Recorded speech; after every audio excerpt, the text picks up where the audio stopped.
Welcome into MASN All Access Extra. I'm Brendan Mortensen, joined now by Roch Kubatko of MASNsports.com as the O's get their first victory of spring training. Roch, thanks so much for hopping on. Sure, my pleasure.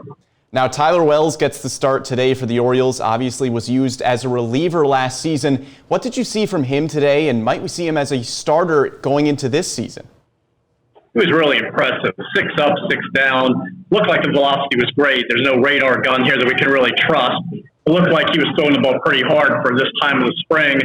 But we don't know how he's going to be used because the Orioles don't know. I know they're intrigued with him as a starter. That's what he did in the minor leagues, but they also know how valuable he was as that power arm in the back of the bullpen, whether that's closing, whether that's, high leverage in the 7th or 8th. So they're still figuring that out. I just feel like it's going to be a little complicated for him to start because Brandon Hyde said again today that they want to be careful with him because he didn't pitch for 2 years, and then he was on an IL twice this past year, so he was kind of limited in his innings and his appearances.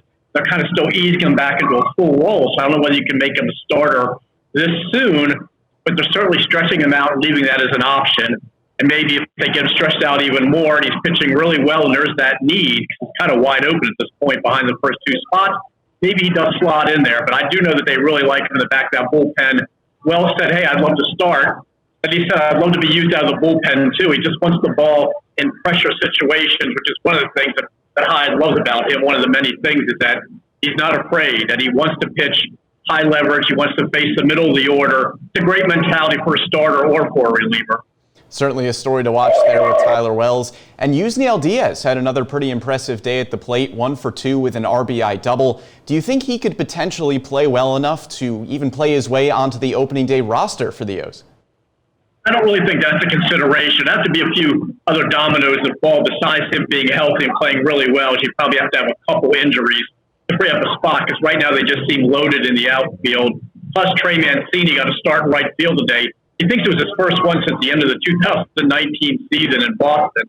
So there really isn't that spot right now, and I think they'd like for him to just go to Norfolk, be healthy, be productive, stay healthy, stay productive, and then they could bring him up maybe later in the summer. Of course, he's going to have to beat Kyle Stowers there. But right now, there's really not a spot for him, and they would just be throwing if he could go ahead and be the player they think he can be, and his body just let him down pretty much every single injury you can imagine he had. I think there was at least a trifecta this past year, including the Arizona Fall League. So they just need him to stay healthy right now. I just don't see how he could break camp with them. Make sure you're following along with everything Roch Kubatko has all spring training long and all season long on MASNsports.com as well as the MASN app. Roch, thanks so much for your time. My pleasure.